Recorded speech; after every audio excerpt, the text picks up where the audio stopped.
It's our pleasure to be hosting the AA Visiting School Dubai chapter here at Al Circal this time. For that, I'd like to thank Suha Hassan in particular, who heads the AAVS Climate Cartographies program. Thank you, Suha, for your collaboration and your initiative. But over the next 10 days, as part of the AAVS program, our cohort of 20 students, architects, designers, writers, researchers, and artists will be sort of working together to examine the intersection of climate change and heritage, while considering innovative ways of representing these themes through the medium of sound. So the program kicked off this weekend, or kicked off yesterday, and what we'll have till tomorrow is a series of public seminars. So this is the second one. Some of you might have been here last evening for the session on the medium, where we set the groundwork to really start thinking critically about the tools that we use to read space, but sound being the primary sort of medium or tool.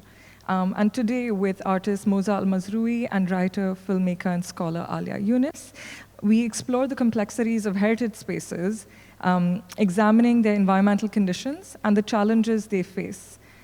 We look at how these spaces both influence and are shaped by their geopolitical landscapes, as well as the methodologies used to map them. So for today, we'll dive right into it, and we'll begin with this presentation by Alia Yunis. But to briefly introduce Alia Yunis, to those of you who may be interacting with her work for the first time, Alia Yunis works with the intersecting fields of media, environment, and transoceanic heritage. As a writer, filmmaker, and scholar, her work has been translated into 10 languages. Heritage Futures, Stories in the Global Heritage Industry, co-edited with Robert Parthesius and Niccolo Cappelletto, a unique pedagogical exercise in heritage studies, was recently published by Routledge. Her feature documentary, The Golden Harvest, continues to play in festivals and events internationally, most recently at the Smithsonian Museum of Asian Art. I could really go on, but I want to let Alia kind of dive into some of her projects so you can learn more directly from her while she's here, and also stick around later so you can ask her questions one-on-one. We'll have some time for that, but over to you, Alia. Thank you so much. Thanks for the very generous introduction. So I guess I'm really happy to be here to talk to you about some research that I'm not very active in now, but that is ongoing, and it's the research that inspired something called the Heritage Lab, which I'll talk about towards the end. And I'm gonna kind of freeform this talk, but I'm going to focus it on two islands in the UAE. One is Saadiyat Island, and the other one is Delma Island. And sort of talk about how these are spaces for this idea of heritage justice. And by justice, it's a strong word, so we don't always mean like the heritage that's being destroyed, for example, in Palestine and Lebanon now, but we mean maybe this idea of where do communities find their voice in the greater narratives of national narratives of heritage and ones decided by organizations such as UNESCO. So it's not opposing UNESCO, but it's the idea that, wait, there's other things that don't come from the national agendas of countries that are also heritage and that are often lost in the process of that and in the process of tourism. And all these things, particularly tourism, do have a devastating impact on the environment.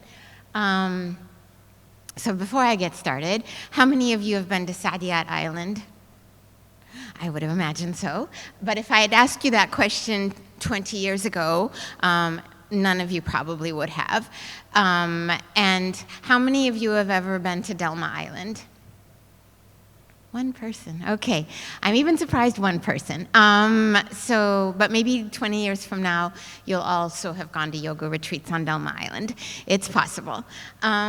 So I'm gonna start with this idea of why do this? And I think I kind of addressed it, the idea of communities and really the importance of heritage to communities. And communities are the people that live in a space, but even within that space, they identify with that space differently based on their ethnicity or based on their religion or based on their social status, and on their professions also. So all those things sort of map how different people feel about the space they live in, and that those narratives are very important to actually having that cohesive nation, because if you continue to delete those people, then there is dissent within the ranks, as they say. I'm going to start with Saadiyat Island. This is the map of it that was designed. This is the future of Saadiyat as it was made when they announced the plans in 2008, I believe. And you can see a lot of this has come to be. And I think all this infrastructure you can see there now. Some of it's not completed like the Guggenheim, but it certainly looks very close to that now.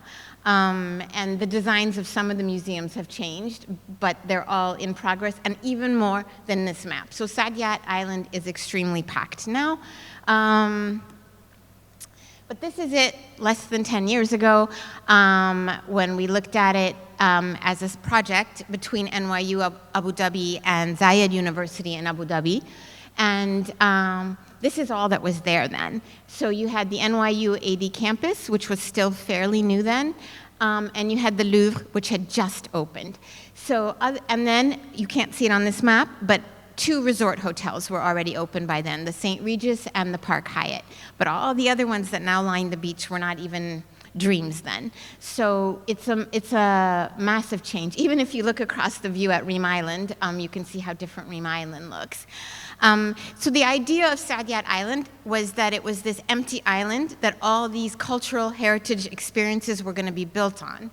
But it was never an empty canvas, and we know that through the look at archaeological sites that have been found there and that were actually discovered in the process of this development. So the idea of Saadiyat Island being this empty, history-free, heritage-free island was a falsehood that these archaeological finds showed. So you can see on Saadiyat Island there were people living there 7,000 years ago, and then there was even. And so there's layers of villages that have left their materials behind. So you have from 7,000 years ago, and you also have from the 18th century, they found these sites. I don't know how many of you are archaeologists here, but one of the ways they know that these had living sites was the shell midians, which are proof that people were eating there from the seafood. They were living off of seafood, and so those shells are there. They find pottery, lots and lots of pottery from different time periods that show this continuing civilization on Saadiyat Island. And here you can see these arrows point to specific villages that were there once. So it's quite expansively lived. So I wanted to just say that. And then it also comes around the time that we were discovering all these things on Saadiyat Island. It was also a time when the UAE was becoming very, very obsessed with archaeology. And it was a field that was being promoted for youth. It was also a lot of archaeological sites were becoming heritage sites. There was a lot of focus on showing that the UAE had a very long history that goes beyond the oil and the pearl diving eras where its history had stopped for so long. So archaeology became a very important part of creating the UAE story and making it a richer story. And so you see a lot of media coverage. This is of the Saadiyat project that got a fair amount of media coverage. And then we started to develop a project with these students from NYU that were Emirati and these students from ZU that were also Emirati, and where they would be taught where these sites were and how to do some very elementary archaeology digs and start to learn how to identify the different periods based on the pottery that was there. And that sort of started to have them change their mind about it being an empty landscape. And they started to be able to map all the different parts of it. So it really became this really rich plateau of stories, and all these things that we also think of a long time ago, we started to discover were very recent. So And just for some of the ways we did it, there was 3D imaging done. I don't know why I'm in a lot of these photos. I'm not an archaeologist, or I didn't do a lot of these things. But and then these were the sites that were found specifically to have lots of life in them before. And you can see there, for example, in structure 5, the remains of what would have been an earthen, I forgot the word, where they cooked the food. You can see proof of the Chalmidians, which is proof of life from a long time ago. So then we started to think, okay, this is all a long time ago, but then there's the more recent heritage. So the Heritage Lab has really focused a lot on the recent heritage of places. So because transformation is so fast nowadays, because since the era of industrialization, globally, but then also in developing nations and all this, so many things change so quickly that what a heritage of 100 years ago is often lost. And there's people living that can watch their heritage go. So I'm going to share with you now a story based on this man here, so that we happened to run into. So he had a daughter at ZU, and the daughter was on this field trip, and he brought his daughter there. And then he started talking to us and asking us, what are you doing here, and why is this interesting for you? And then he told us, I grew up on this island. And we're like, grew up on this island? There was nothing here when he was 45 years old at the time. And we're like, there was nothing here. What do you mean you grew up here? He goes, no, I grew up here. I had I am the last man that was married on this island. And he had gotten married in the early 90s or late 80s, and that was and he actually did have the last wedding there. But there was this whole, mostly the Almazrouei family that were from Saadiyat Island and had lived there for a very long time. And when the UAE became a nation state, Sheikh Zayed also built them housing there. They were living in Arish houses, the date palm houses, but Sheikh Zayed built them modern housing there. But it wasn't still practical, and they would go to school on boats. There wasn't a school on the island. So we're talking not ancient history, we're talking about the 1980s. So that was the life he lived. And at one point he said, I want to show you where I spent my childhood and my early adult life. I want to show you all the places I played, where we hunted, where we fished. He was still hunting for foxes then, and there's no foxes left on Saadiyat Island if we want to bring it back to the issue of climate change. And so this person here with the glasses was a student at the time, and just a couple of months ago I was talking with him. He's from Yemen, and I was talking to him, and he was saying, the most profound experience I had living in the UAE was that day you and I went out with Thani al-Rumaythi. And I thought, yeah, it was a really profound experience to go through that island with him. And so he took Fadil and he took us through the island on foot, and I can't even tell you where we were, but all of a sudden there was water spaces, and all of a sudden there were places where he could tell you this is where we hunted. And he started to map it all out when we came back to campus. We also got lost out there, but he knew the island so well he could bring us back. But Fadil and I had wandered off on our own, and we were completely lost because there was nothing on Saadiyat to orient you. But he found us and he brought us back, and he started crying at one point when we looked over at the luxury hotels that were there at the time, and because for him it was, he was so grateful to Sheikh Zayed. He said that repeatedly, but there was this grief that he had for the loss of his memories. They were physically erased by these hotels. And so he felt this deep heaviness there. And we came back to campus, and he mapped all the places that he had mentioned, where he hunted, where he grew up, where he lived, where the weddings happened, all of that. And then it turned out he was mapping the exact same sites that were now archaeological sites. So that all this time, people had been living there, they would come and go, but they always seemed to find the same sites to rebuild their lives. So But he had no idea that there were people there 7,000 years ago or in the 1800s. He only knew the heritage that could go back to his great-grandparents, which had been passed down to him orally. So that's Saadiyat, and it's definitely not a blank canvas. It never was, but it most definitely isn't today. And there's a lot of issues when we talk about that, what is lost by this. Some other fun stories, actually, just one more. I think you all know Cassius Clay, Muhammad Ali, the famous American boxer. So he came there with Sheikh Zayed to Saadiyat Island because Saadiyat Island was also where Abu Dhabi put its first greenhouses. And those were brought here those were built by the University of Arizona. Which has had a very, very strong hand in agriculture throughout the Gulf, which is another story. But those greenhouses are also gone. So he could map where the greenhouses were, where he met Muhammad Ali and all of that. So, and then the students went ahead and created an exhibit based on oral histories.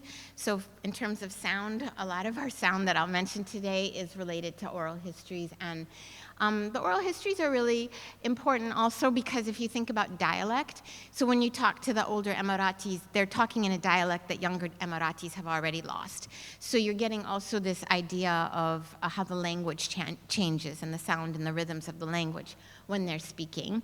And then I'm going to come to a very different island, and this one I was more directly involved with in terms of I was the one in charge of the Delma Island project.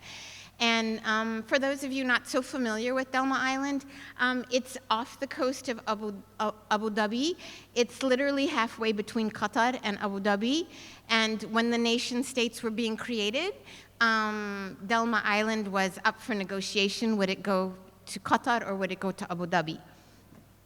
And in the island, I'll talk about the people that live there, but it's most famous in Emirati history for being the center of the pearl industry. And there was a lot of pearl trade that would come through here. Delma was really important because in Arabic, you can see the origins of the word come from the word for well and water. And this is where ships would also stop because it had sweet water. It doesn't have sweet water anymore, but that was part of the reason that it was such a very important site, like Bahrain was also for the same reasons. Delma Island was very sparsely populated after the pearl trade went away. There was really no reason to stay there, and a lot of people left.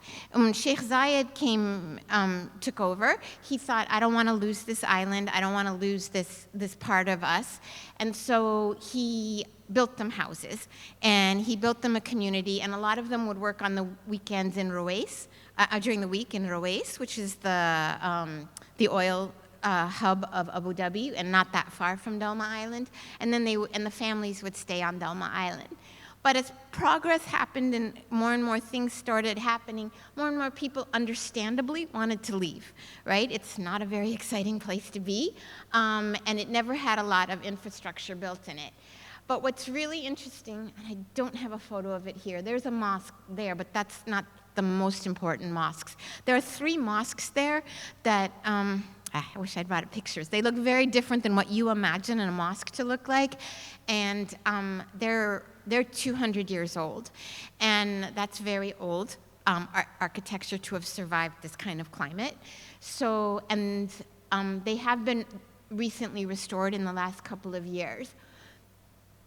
After the pearl diving life ended, it remained a fishing community, and the primary source of income was fishing. So who you see here, in the gentleman over there, is Juma al-Qubaisi, and Juma is really, Alia yarhamo, he died 2 years ago, but he is pretty much the de facto leader of Delma Island. He when he met us, he really wanted to talk about Delma Island, and he was really sad that nobody knew all the stories about it. So the person standing next to him there is his daughter, and she took over the project, because a big part of the Heritage Lab is that I'm not going to record the history of Delma Island. I'm not from Delma Island. So it was important that somebody from there would be the person that chose to record the lost heritage there. And we decided to make our focus the post-oil era. So because so much was about the pearl industry, and all of that kind of deleted a really, really rich heritage that, that was happening after the pearl industry and before it, but wasn't very tied to pearls. Because even before the pearls, there was still fishing there, and the majority of people, even during the heyday of the pearl industry, were making their living from fishing, not from pearls. So you can see, and it also is an archaeological site. So Delma Island is a very important archaeological site. We found pearls there. By we, I should say, the archaeology team of DCT, led by Mark Beach, but there's also many Emiratis on that team now. And you can see them, and again, we have you have from the Umayyad period, you have from different periods of history, going back thousands of years, proof of life on Delma Island. One of the proofs of life is date seeds that they find that are still intact, that are signs of even cultivation. None of it was protected. Like even these photos, people were walking around finding things that were 3,000 years old. And if not for Mark, they would have just been like, whatever. So it's also, how do you add importance to these things? How do you value them? Because a rock is just a rock unless someone gives you a story for it. And that's really what's happened in Delma Island. All this stuff is starting to have stories. And then this is Jama, and this is him somewhere in these photos when Sheikh Zayed came to visit, and Shamsa is his daughter. So just to give you a little bit of a framework for, basically Delma Island is 4 families, or 4 tribes, however you want to phrase it. And they even amongst themselves are not that cohesive. So many of them have most of their family still in Qatar. Some of them have their family in Abu Dhabi. It's mixed because they've lived in both places. So they still traverse both places in terms of the extended families. 2 families consider themselves very Arab. Jum' al-Qubaysi's family actually came there 4 generations ago. His great-grandfather came there as the imam. So that was long before there was a UAE, and his father was also an imam, I believe, and I think it ended with him. He was not one. And the other 2 families also identify as Arab, but their origins are from Iran. And you see a bit of a disconnect from them. In those 2 families, even on this very small island, they don't mix, they don't intermarry, they don't socialize a lot together. And they're open about it. This is the original pearl diving house. This is where all the trade happened. This is where the Indian traders would come and negotiate with the Arab traders and get the pearls. So it is also the Delma Museum now. I'm showing you what it looked like in 2016, or maybe even 2020. If you were to look at it now, you wouldn't recognize it. It's been completely turned into a very modern style museum, still keeping a little bit of it intact. So when we talk about climate in the UAE, it's also important to know that all these things have to always be restored. But then the question is of how do you restore them? Like, how do you keep them looking somewhat like they looked before? Interestingly enough, Delma Island also was a site that the UAE saw as a potential UNESCO World Heritage Site. But the problem with that was because Delma Island had a lot of things that were not restored or completely not the original. And that made it eligible for UNESCO. So Qasr al-Husn in Abu Dhabi, even though it's old, it's 300 years old, nothing from 300 years ago is there. But in Delma Island, you had these mosques that I mentioned, you had this museum that were, or this trading house that were very active still as community spaces. So this is actually a former NYU student, and interviewing some locals, and it's interesting because the son, or I can't remember if he was the son or the grandson, was listening to things he had no idea about, as was Hamid, who was recording the stories. This is the exhibition the students later made, then Salama, the student who would take over the project, she wasn't an NYU student. She's actually a graduate of Al Ain University, but she lives on Delma Island, and she wanted to map the whole island and share these stories. The stories are so fascinating, but I can't share them with you because it was a community map, and she collected, because she was a member of the community, she was able to collect the stories that people were willing to tell her of the elder people. And they told her, some really racy stories. They told her how the religion had changed, how Islam had changed since the Iranian Revolution, and how it had shaped the island's culture a lot. All these older people were able to tell her all these stories about how things had changed over time. I don't know if you can see, but where it says 51, if you click on that one, it opens up to 51 other sites where she recorded items. So this is the Heritage Lab. Our pilot project was the Delma Island project. For it, we had places where medium were. So I think I'm going to skip ahead. So if you open a dot on it, you'll see a Dow house. Oh, I forgot to tell you the thing I like the most about Delma Island. Oh, it'll come up. And then you can filter by topic, and you can filter by subject, and stories related to Delma Island will come up. You're free, at the end I'll show you the Heritage Lab, and you're free to look at other places, but Delma Island is blocked. My favorite part of Delma Island is the ghost town. So there's all these amazing houses that Sheikh Zayed built for the community in the 1980s and 90s, and they're all like abandoned like this. This was like free housing, beautiful housing, but it's all just abandoned. It's still owned by the families, but you can't live in them, of course, anymore. They're completely abandoned, but nobody can stay on Delma Island. There's no life there to stay. You have to go away to work. Fishing is not really sustainable. So the only people really left on the island are the elderly people and the people who come back on the weekends to see the elderly people. So it still has a school and all of this, but it doesn't have much of a life. So even the families that live there and their kids are in school and all, there's not that much activity happening to keep their kids there. And so the kids all grow up, go to college, and find jobs in Abu Dhabi. So that's just a little bit about how it is. And I don't know why, I've always found these ghost towns of the 80s and 90s really fascinating. And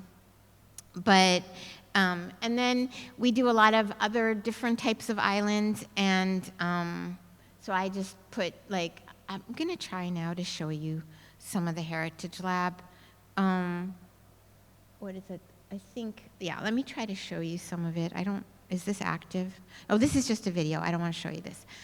Just give me a second. I'm not very adept at this. I'm going to switch over to the website.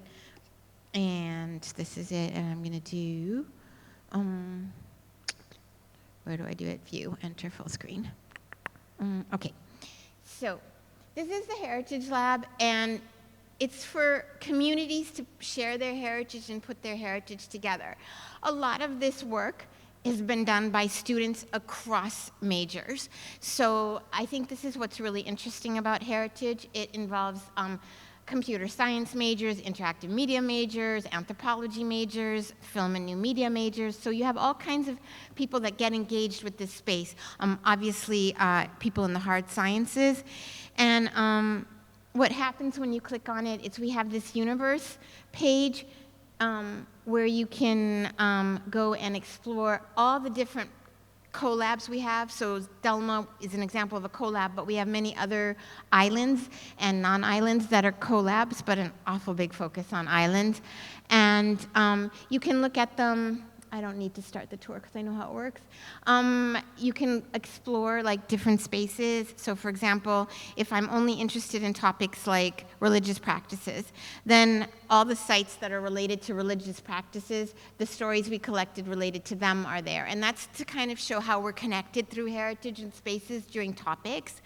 If I'm more interested in the timeline, I can look here. And we try to play with this idea of what is time, because if you are Muslim, then you've sort of had the Islamic calendar as your marker, and we have modern history, and we have the Western system that all of us know. And we created these timelines where you could follow history through time, going back through different timelines. And I just want to acknowledge that this is actually a really amazing project in terms of creating this map, and it was really done by 2 computer science students from NYU who are now working in gaming. So I think, and they still come back and help with this because they are loyal to the project, because it is a pretty cool project. Let me see, I'll show you some of the collabs we have. So these are all the collabs. If you click on them, you'll go to them. There's Delma Island, which is of no use to you. And then you can see the other ones also. So a lot of them are island-based, and a lot of them have been driven by young people. So this one is, she's doing her PhD in, let me see if I can click on it. She probably doesn't want me to. Let me see.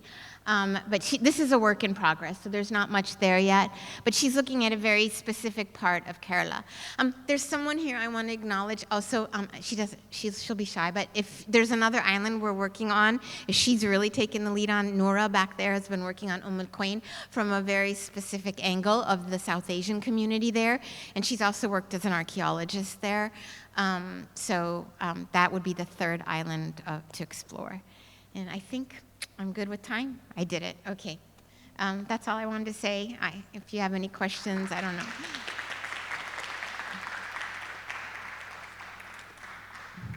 Moza Almazrouei uses sculpture, film, and writing as a vehicle to explore material and mineral politics embedded within urban spaces.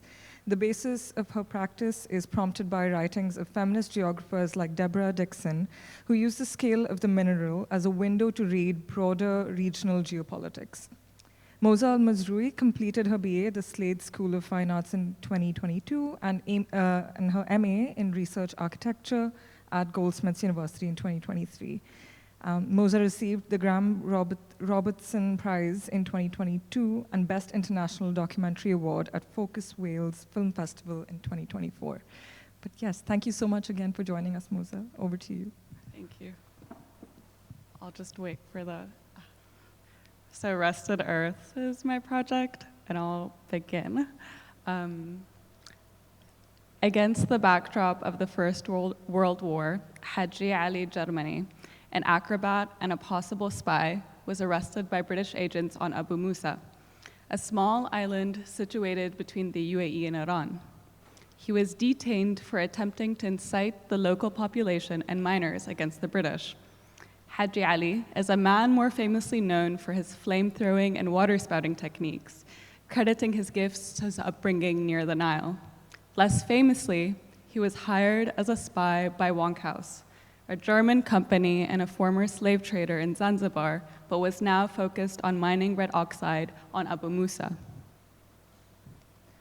For the British intelligence service, it was easy to point at Haji Ali as the originator of anti-British sentiments and the seed of a larger conspiracy.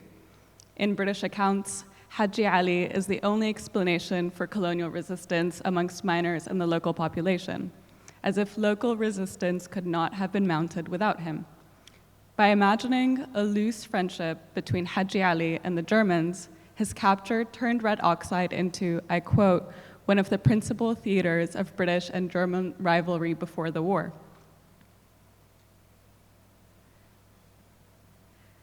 The name Haji refers to a person who recently completed pilgrimage to Mecca, while Germany phonetically translates to Germany in Arabic. Therefore, to Arabic speakers, his name carelessly hints to a pseudo-identity. Records further narrate that he was later deported to India in an attempt to interrogate him in Delhi and was interned in the Himalayan foothills. While reaching Delhi station and still at a great distance from the internment camp, it only took a large glass of brandy and several glasses of beer for him to reveal the location of the Wonk House safes and their documents with several other plans Germany intended to pursue within the region. Haji Ali was sentenced to prison in Burma, while the British laid out concession plans to be the sole beneficiaries of red oxide in Abu Musa. Decades later, he reappears again, not as a flamethrower, nor as a spy, but as a customs officer in Lenge, Iran. Haji Ali's story sets out the beginnings of the British role in extracting the pigment and forming the UAE state. The pigment, red oxide, made its way to the pavements around Buckingham Palace that are red in color and convenient in surface, efficiently facilitating traffic across and around the palace. Yet the choice of the color red doesn't fit the list of the considered colors of the British monarchy: white, purple, violet, and blue. In 1908, the monarchy decided to make the pavements red to give the effect of a red carpet around the palace. Red oxide was used to pave the surface red, satisfying the aesthetic choice of the royals that neither referred to the list of monarchical colors nor red oxide's cultural attribution at the time in England as the color of Mars.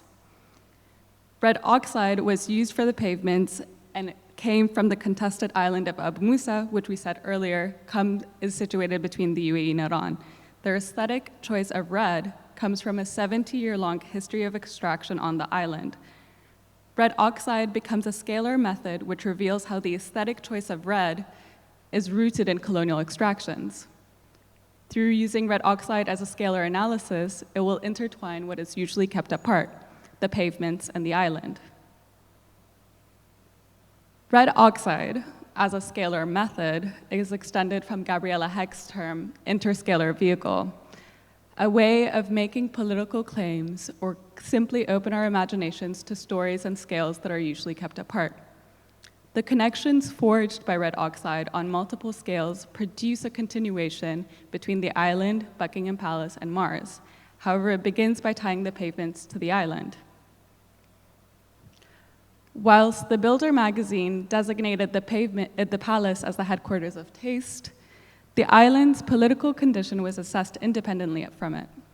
The island's contestation appears as a political rivalry between the UAE and Iran, exacerbated by a long history of opposition. Nowhere in those political claims is red oxide or the British mentioned. Yet red oxide played a key role in the contestation, as the British were granted the concession by Sheikh Sultan of Sharjah, who previously hadn't announced territorial claims to the land through a sovereign or bureaucratic voice till then. The Persian government had replied that they did not share this view, since the grant of concessions was regarded in Persia as a matter of great political importance requiring the approval of the Mejlis. Moreover, the fact that the natural resources of the island, which, unlike agricultural produce, would be irreplaceable, were being removed in serious quantities, would inevitably affect the value of the island if Persia ever eventually recovered it.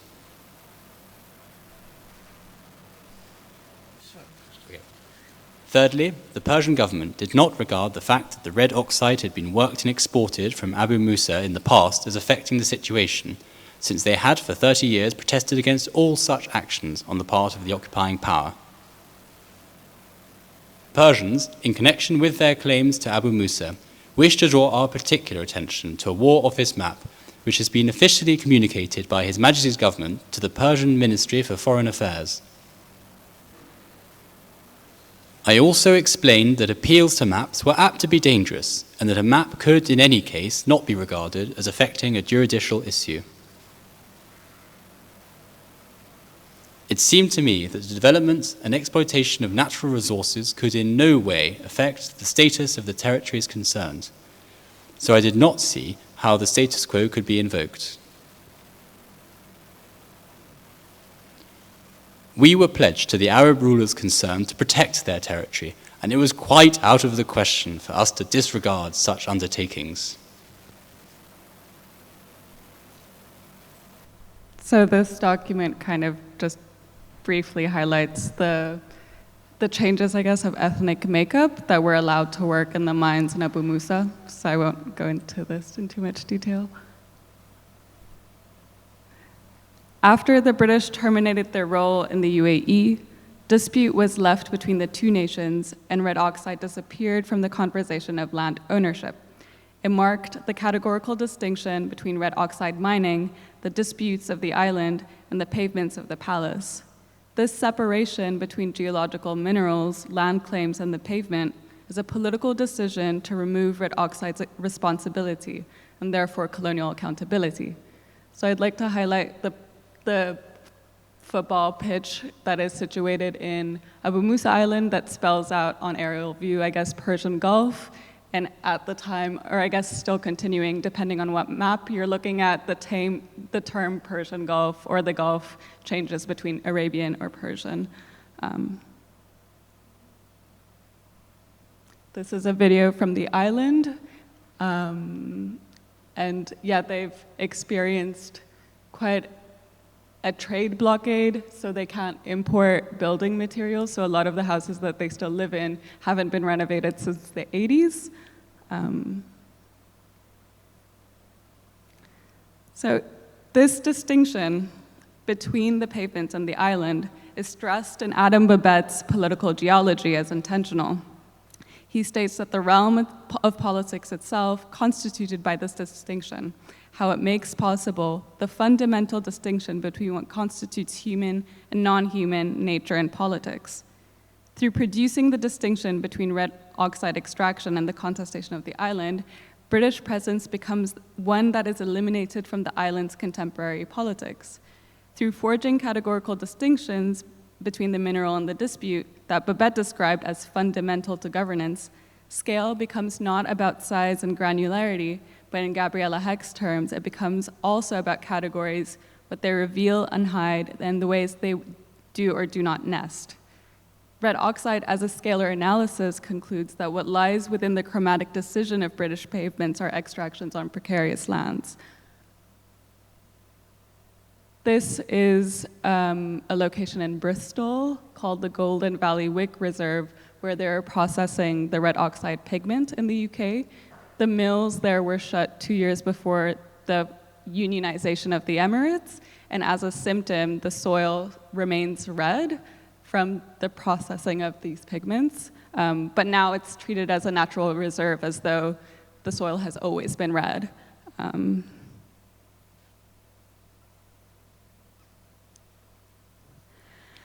Red oxide, as a natural mineral, may not seem relevant in comparison to other forms of extractions, like gas or oil. Yet the mineral pigment revives itself through the Martian ink made by the UAE Space Agency to promote the HOPE probe. Martian ink comprises of red oxide from Al Hajar Mountains in Sharjah. Red oxide exists abundantly on Earth, but in this case, the UAE agency specified it to be both Emirati and Martian.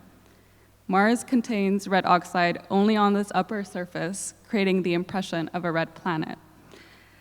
Therefore, in this case, the red surface is not the outcome of colonial extraction, but becomes the target of extraterrestrial ambition, resulting in the aesthetic outcome of Martian ink. I'd also like to diverge for a moment and talk about this globe, which in the late 1800s, they saw Mars as actually formed by water canals rather than a red planet. And this is a globe made by Ingeborg Brun, who for most of her life was committed to a psychiatric ward, and all she did for most of her life was produce multiples of these globes, and she saw Mars as a Christian socialist imaginary. And I'm going to play an audio by a geologist, Mickey Easterloo, who is a geologist part of the UAE Mars mission, speaking about the globe. Mars has been, because it's close to us, we have, as humans had developed telescopes, it was easy to observe. And what they were seeing, they called them canale, I think, and they were canals kind of like in Venice that people, or maybe not people had built, but Martians had built, right? But they thought, ton of water, must be a ton of water. what they were actually seeing was the light and dark surface coloration from the iron oxides, which you mentioned when we got started. So yes, iron oxides cause surfaces to turn kind of red. However, Mars is not, I mean, it does have a red glow. Even if you look up in the night sky, you can usually see a red tint to Mars. And that's because there's a lot of iron oxide in the atmosphere kind of covering it. But on the surface, there's actually some fairly dust-free areas, and those are the dark areas, and that's kind of what they were seeing.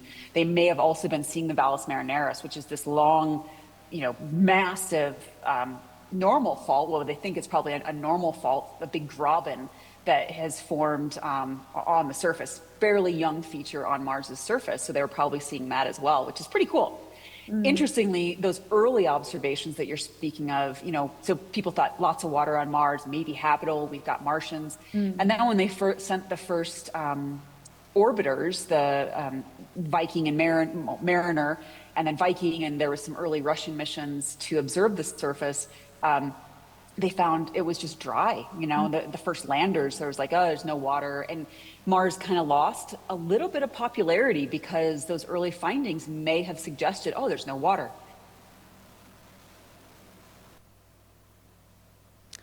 So the two cases highlighted uses red oxide as a product of colonial extraction and an aesthetic facilitator to promote extraterrestrial colonies.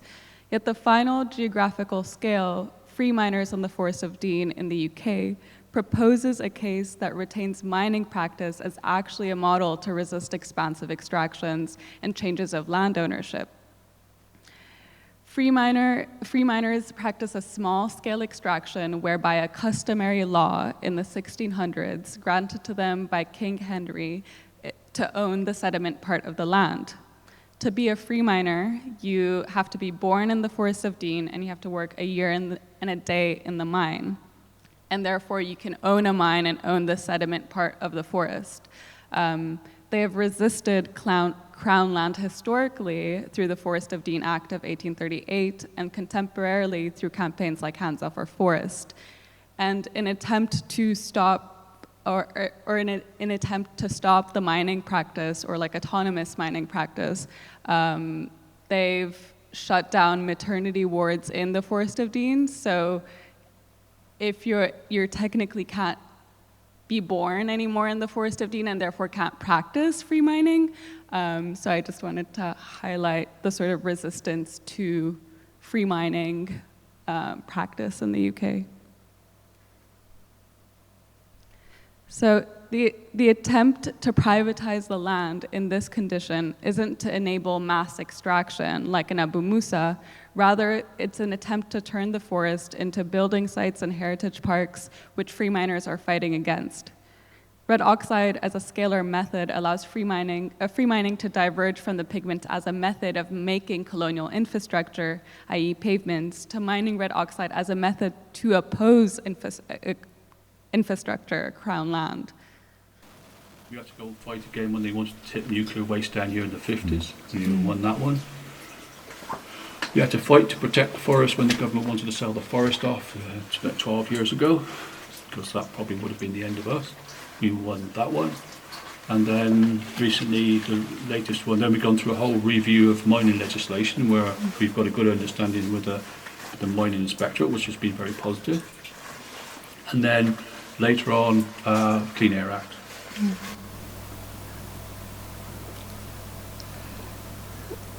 Red oxide as a color is carried through light, which through a spectrometer is understood as wavelength and frequency. The red hues are understood to be the longest wavelength and the lowest frequency. This assumed fact comes from the invention of a spectrometer supported by the French Commission, Commission Internationale d'Éclairage. They were backed by a gas industry to invent a reading of light with the least uncontrolled variables. Ultimately, the spectrometer was invented to regulate the amount of gas used in vicinities and towns. The commission that invented the spectrometer also standardized the color chart we still use today, so from our homes to museums. And I find that interesting because it's not necessarily the pigment being extracted, but even how we understand color is informed by other forms of extractions, which is gas.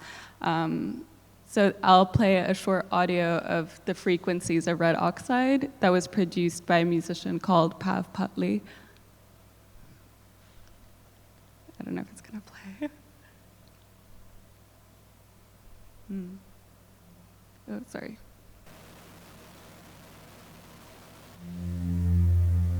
It's kind of drony.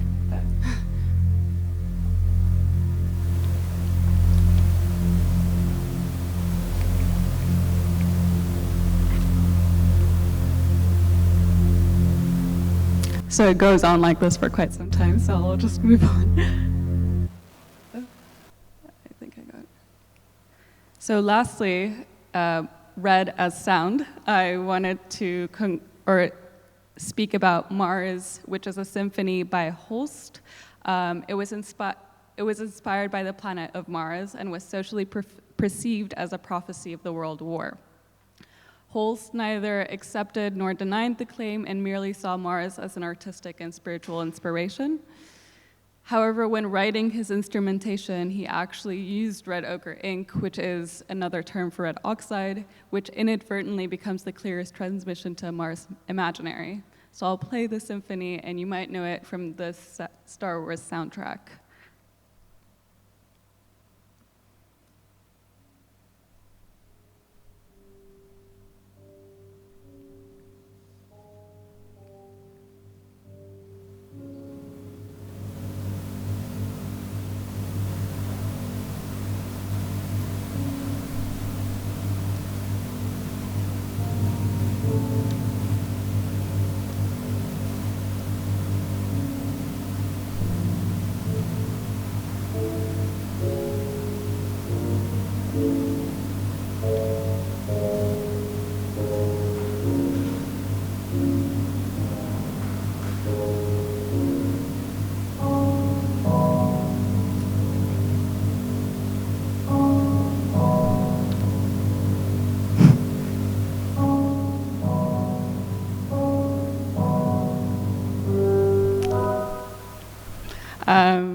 So the scalar analysis, Rusted Earth, highlights the political conditions in which the aesthetic choice of red arises. The scalar practice imagines an alternate color chart in which the red oxide sits in, one that includes the social and political hues of red. That's it.